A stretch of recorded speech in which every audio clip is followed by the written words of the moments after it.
What is good in my hoodies? Welcome back to another video. So in today's video, we are going to be discussing some of the recent changes that they've made to anime expeditions. Now, if you guys didn't know, they recently nerfed some units and then buffed some units as well. And I'm not gonna lie, guys, there's been some controversy around it because these are some pretty bad changes. Now, alongside the last two updates being not too great, man, I think I may have to be retiring from this game, man. The whole thing about this game, man, was they had such like a crazy release. Like they had insane UI, everything looked beautiful. They had the new expeditions game mode. It was just like, it was a fun time. They had the first update and it was like, really another banner, man? You just have to farm materials? I mean, whatever, we'll let it slide, dude. It's your first update.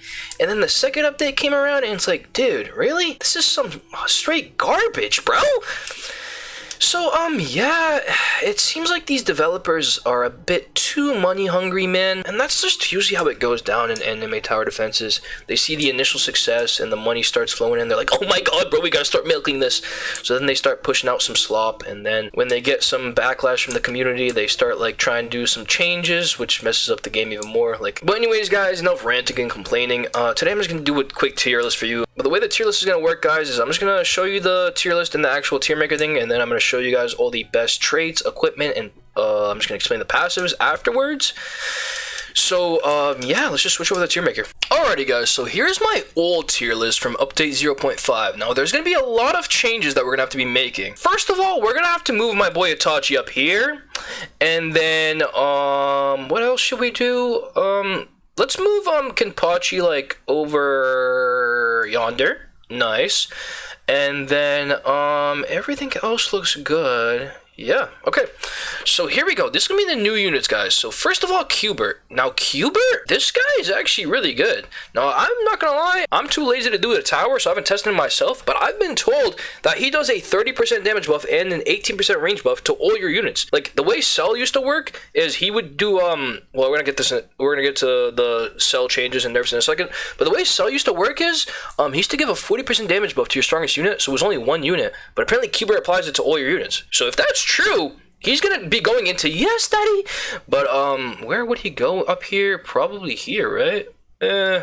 Salmon's pretty good. And then Bio Insect, guys, this guy used to be like up here, but they just recently did a change where they removed his buffing, man. And honestly, he's genuinely useless now. He's actually gonna be going into because the thing about his buffing, man, yeah, sure, it was a 40% damage buff, but it literally only applied to one unit, and the rest of his kit is completely useless. His damage is non-existent. He does the lowest damage in the game, basically. His slow, you're probably just saying, oh, but what about his slow and his stun? Dude, that's literally useless. When would you ever use that in tournament? Because the downtime between when it's on and off is so long, because you need to transform to get his slow and stun, that you're never going to be like reliably using it. And then if you guys didn't know, Shadow already stuns and Salmon already slows, so like you're always bringing these guys to tournaments and like infinites and other game modes. When would you ever want to waste a slot on this guy? Alrighty, and then next is Carrot. Now Carrot is very good, and they recently buffed him, but the reason he's so good is because he synergizes with Itachi and makes Itachi even better than he already is. Itachi's insanely good. Okay, so next is gonna be Prodigy. This guy is insanely good also. This guy might even be better than Itachi. So the reason he's so good is because he nukes in his range, and he has a nuke himself, and he steals other units' damage. Now Drink, the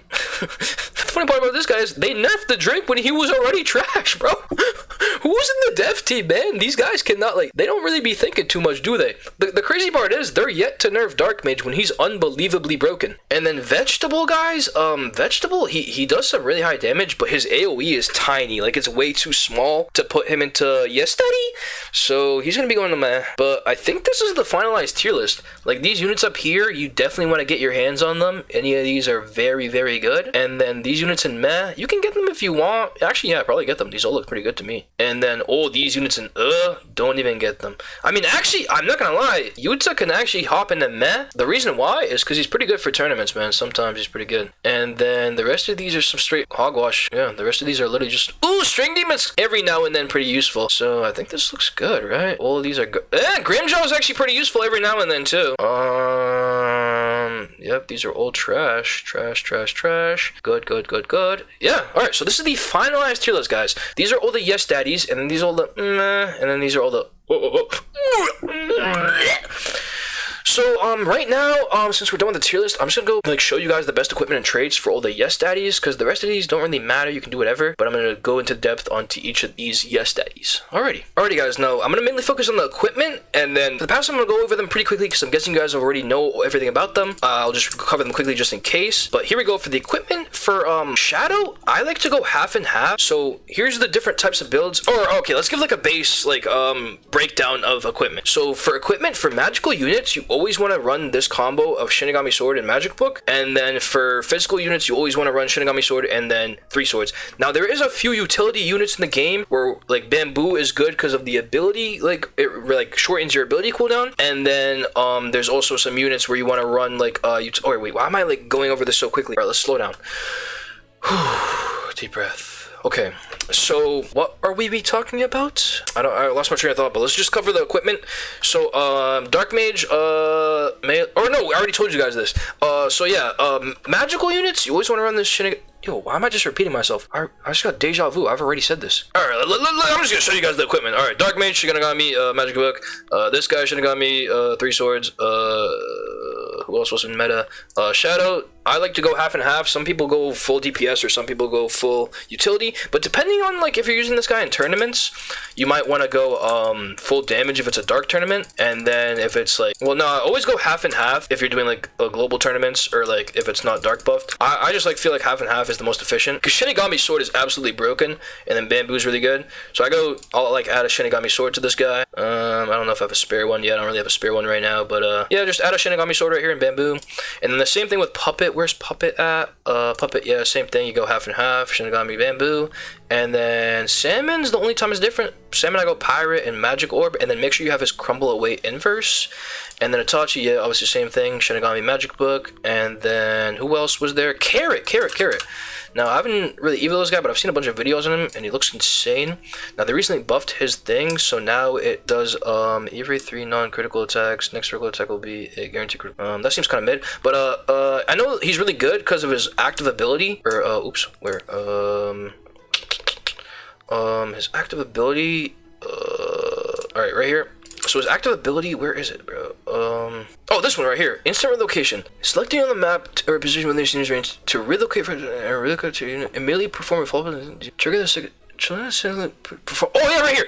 All right, so this makes your unit do a follow-up attack. So there's a crazy mechanic with Itachi where he'll follow-up attack and just do insane damage because Itachi already does crazy damage, but you actually need to have Unbound on your Itachi. I could hit pity on it and show you guys, but I'm not trying to do all that, bro, Teen Shake. But you guys get the gist. Just use Carrot and Itachi.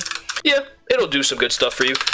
And then what else was there? Prodigy, dude, Prodigy's insane. I actually love Prodigy. So I made another video showcasing Prodigy. He is actually very, very good, guys. He does some super high damage. Now, basically the reason that is because he nukes every unit in his range every now and then. And then he also just has a nuke straight up, and he just does high damage in general because he always does enhanced damage up to 100% to units with status effects. And like every enemy is always gonna have a status effect if you're running a certain team. Because like there's so many status effects. Like Salmon Sorcerer does a status effect. Like look, status effect, status effect. Like there's just so much, bro. What else was on that tier list? Kenpachi, like everybody knows Kenpachi, bro. He does his thingy, and, like let me show you guys what I mean by a thingy. He has like a circle where he does damage. Like yeah, it's cheeky. He just does damage. And then who else was up there? And yes, daddy, I low-key forgot, bro. Cubert. I don't have him. I'm too lazy to do that tower, man. I'm not gonna lie. But yeah, I heard he does like a damage buff, and apparently it's on placement too. You don't even have to upgrade him. That's what I've heard, man. Don't. Ooh, Wonder Trader. What's in here? Ooh, crystals. Nice. Anyways though, guys, I think it's gonna be the end of the video here. Yeah, we went over everything. We went over a bunch of stuff. What else do? Oh, traits. Oh my god, I'm so sorry. Okay, so traits. The best trait, obviously Dark Mage, Unbound. Guys, the best trait on every single unit is gonna be Unbound, except Carrot. You want to run Forsaken on Carrot, but everyone else in that tier list, you need to have Unbound. But the good thing is, guys, Prodigy, you need Unbound on him. But if you didn't know, if you go to events, just wait 7 days, and then you can get free Unbound on Prodigy. So that's pretty cheeky. So yeah, and then I have another video showing trait reroll methods. So like, if you need trait rolls, go watch that. I think we covered literally everything, bro. Alrighty, guys. Oh yeah, no, Cubert, get like Forsaken and Primeval, bro. It doesn't matter. Or yeah, same with Carrot. You don't need Forsaken. You need like Primordial or Forsaken. Whatever, man. Anything. Alright, yeah, that's it. Alright, dude. This is gonna be the end of the video, guys. But before we end the video, for my loyal viewers who've been here for a while, unfortunately guys, if you're new to the channel and you subscribe for Anime Expeditions content, this is probably going to be my last Anime Expeditions video for a long time at least. Like, I'm going to take a long break because I'm not gonna lie, I'm getting kind of bored of this game, and the devs seem to be pretty shameless, dude. They've been pretty shameless with like this whole thing, man.